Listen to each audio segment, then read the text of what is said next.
প্রিয় ভিউয়ার্স, আসসালামু আলাইকুম।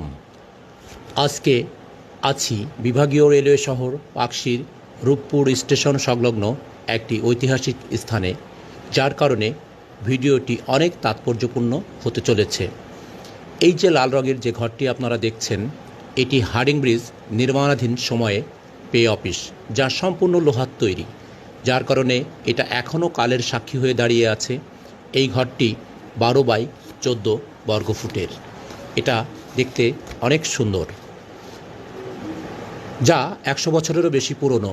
ওই যে দূরে হার্ডিং ব্রিজ দেখতে পাচ্ছেন, ব্রিজটি তৈরির সময় ওই লাল ঘর অর্থাৎ পে অফিস থেকে প্রতিদিন 24,500 জন শ্রমিকের মজুরি প্রদান করা হতো। এই ব্রিজের ভিডিও আপনাদের আগেও দেখিয়েছি। ওই যে গাছের ফাঁকে দেখতে পাচ্ছেন রূপপুর পারমাণবিক বিদ্যুৎ কেন্দ্রের চুল্লি।